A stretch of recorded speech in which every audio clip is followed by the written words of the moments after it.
And you mentioned before the game that Kai Havertz and Martin Odegaard had a chance for this weekend. What's the latest with them? Are they available? Well, we have to wait till tomorrow, but there is a big possibility that they are available for the game. Fantastic news. Bukayo Saka, talking about fantastic news, new contract for him. A lot of your key players have committed their long-term futures to the club, but did this one in particular feel a little bit extra special? I think they are all very important. We are very happy that the players are feeling in such a strong way about the club and what we are doing and the way they feel treated and the fact that they can continue to improve and win what we want to win together. And Bukayo's news, obviously, is great. It's one of our own. We got him here since he was very, very little. And for him to make that decision and the club to be so aligned with him, I think it's a really positive thing. Mikel, was clearly an emotional end to the night at Molineux on Wednesday.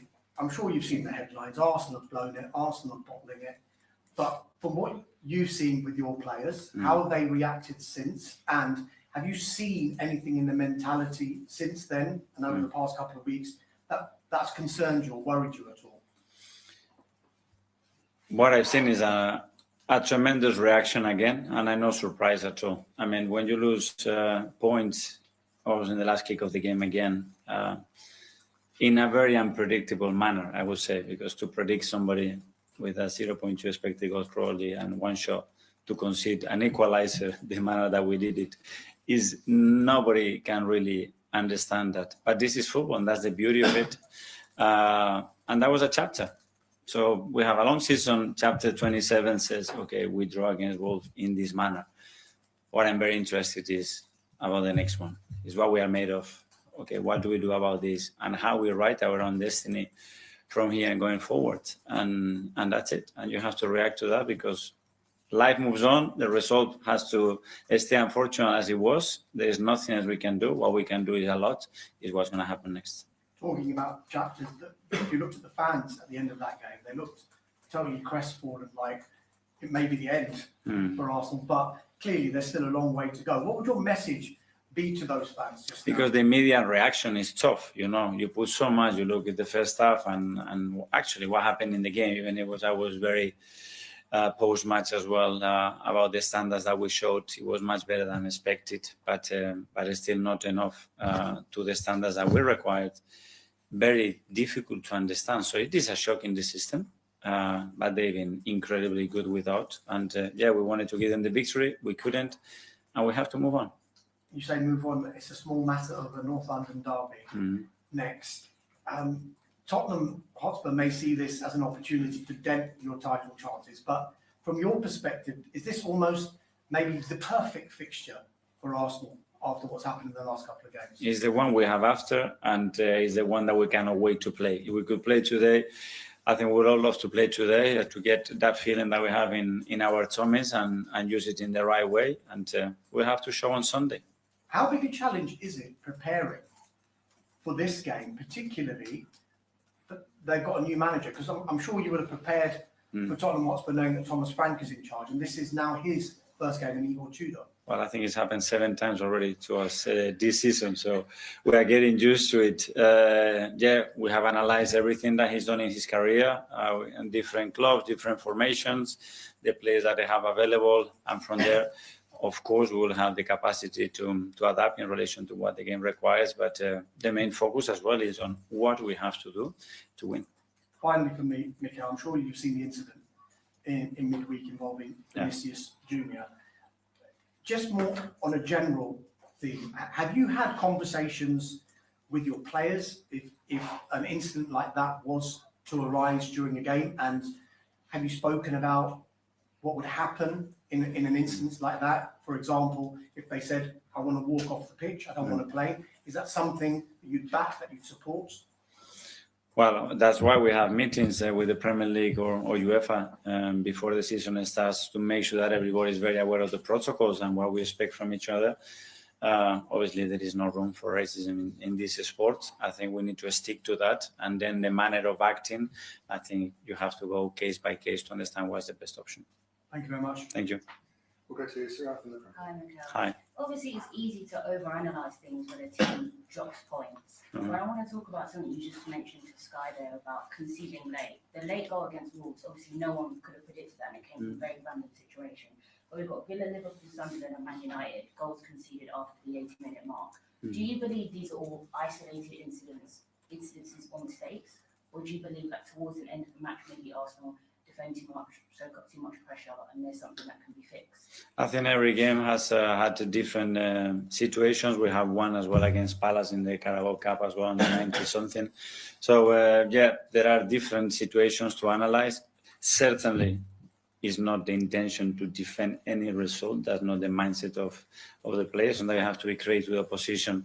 And sometimes because you are not doing exactly what the game demands in certain aspects with the ball, which is more what happened on that one, but soaking pressure without conceding a single shot as well, which is the reality of what happened. The Villa one was, in my opinion, very different the last 7 or 8 minutes of that game. We've seen Zubimendi and Timber's stats, they're the highest outfield players for their minutes this season, and we could say, as we approach 12 games left, they're looking fatigued and their level of drop, which is normal. For me, they look great. Yeah, they do. Obviously, it's normal for some players to drop. But I've asked you previously about Norgard, I'm going to ask you again. When it comes to sometimes when players do that regular drop in performance, what are you assessing ahead of picking your team that maybe Norgard can't come in sometimes and replace Zubimendi? Well, we played with Christian. Declan has played there as well. We have changed a lot of players in the team. So it's depending on the kind of game that we expect. Who do we believe is in the best condition? And that's, as you said, physically, mentally, or technically and tactically to deliver what we require. Yes, also. Hi, Mikel. How are you? Good, thank you. Well, over the last 48 hours, as you've already been asked, people are saying, have Arsenal bottled it or blown the title? I was wondering, is everybody losing a bit of perspective here? Because you're still 5 points clear at the top. You're still through to the quarterfinal of the Champions League. You're still into a League Cup final and still in the FA Cup. I think the wider world are losing a bit of perspective and having a go. No, because I think everybody has his own opinion and his perspective is the right one. I think if we all have an individual book, I don't know what your book would say, what you predicted 3 months ago, 5, 7, 8, it will be very interesting to go through yours and understand how you predict it or how you see the season going. We have ourselves a very clear instruction is we have to live the present. Now, what we did in the past is great, but we have to live the present. And the present is beautiful. We are exactly what we want to be in every competition. And what is there to play, we need to earn it like we've done in the last 7 or 8 months. So you're a better manager now than you were this time last year. Is it just now for you about keeping calm, keeping everybody else here calm? Yeah, keeping calm, keeping my eyes open, my ears open, and understanding what the players need to give their best. That's it. And what the things that we have to tweak every day, every game, to keep doing what we are doing, which is winning a lot of games and being in the position that we want to be. Final one from me. You used 4 words just now, which I thought were very interesting. Write your own destiny. Arsenal's players want to write their own destiny. For me, this North London derby is one of the biggest in decades. I know they've won the title at White Hart Lane, but with Spurs possibly in a relegation fight, you go for the title. Is it the biggest North London derby for a long, long time? I don't know. For us, it's the most important one because it's the one that we have in a few days' time, and the one that is going to give us the chance to be closer to achieve what we want. Good luck. Alex BBC. Hi, Mikel. Hi. Supporters will be expecting a reaction after a disappointing result in midweek. It's going to be a tense and emotional game in North London derby, as it always is. Can you use those feelings in a positive way? Well, that's what we are trying to do, and that's the instant reaction. First of all, is pain, and after that is okay. What can I do about it? And that's it. That is not any other thing that we have to do. Now, what we have to do is perform on the pitch. The words are clear. I was a player. Love me when I draw or when I lose. When I win, to love you when I win is very, very easy. You have to love the players and be next to them when they need it the most. Did you have to love them a lot after the game the other night? You were seen trying to keep the players calm towards the back. And were you surprised with how the tension or the game situation seemed to get to your players? No, because I know how much they want it, and that's part of it. And when you are so keen to achieve what you want to do, and you are putting so much throughout the season, every single day, to get closer and closer, to your objective, you are living with that passion. That's very normal. And this one is off the pitch. I'm not sure if you've seen it. Wolves posted a TikTok mocking the way the game played out the other night and how things felt for you. Have you seen it, and what do you make of situations like that when clubs post things towards other clubs? No, what I read is the press conference of Rob, the manager, before the game, and what he said about us, and then what he texted me, that he thinks that we are the best team in the league by far.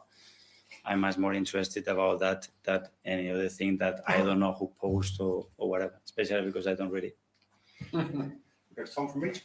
I'm Mikel. Can I ask you about game states and the idea of taking 1-goal leads in games? What are the core principles for you when your team takes the lead in the game? What do you want to follow next? I know that game states throughout different periods. He scored the second and the third one.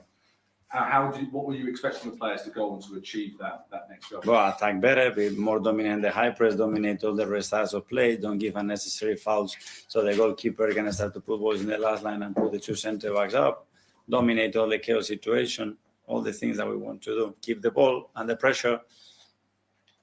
Since the start of the last season, Arsenal dropped 28 points from winning positions in games. What have you identified from the analysis, from the retrospect, that has led to that, and what's being done to kind of address that? That if we address that, we are the best team in the world and unstoppable, because we will be 30 points or 32 points ahead of everybody else.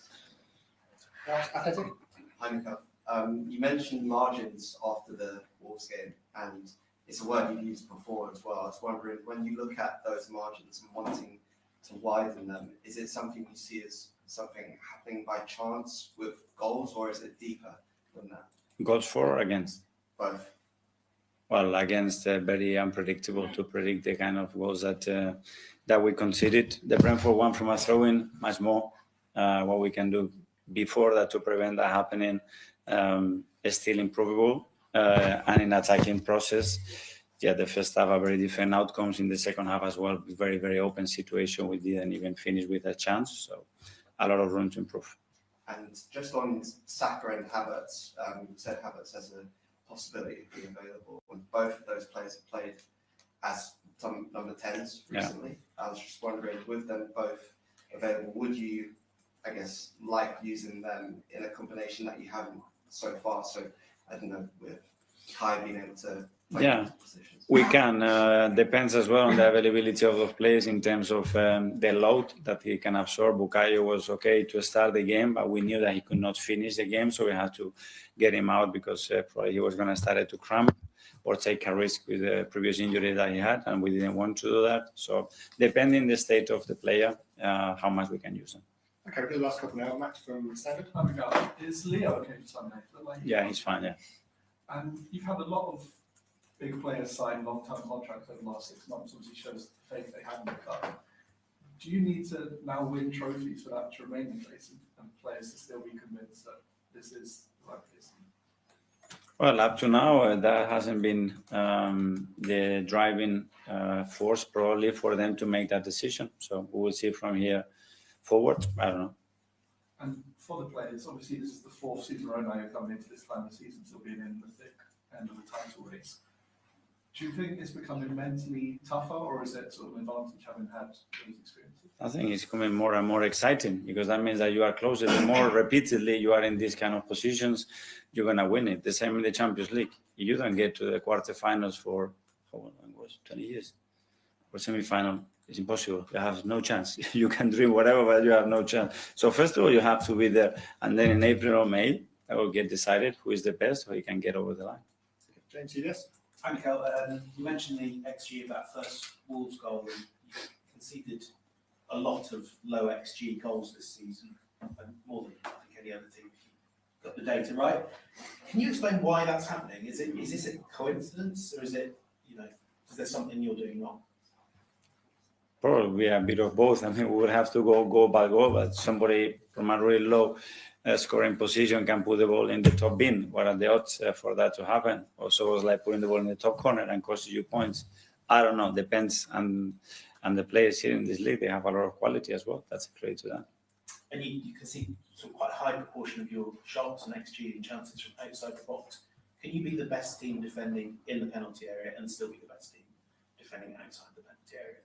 Yeah, that's what we want. There are certain margins there in terms of when we approach the player, the space that you cover in relation to the defender and the keeper. So there are things that we are constantly working on and try to improve them.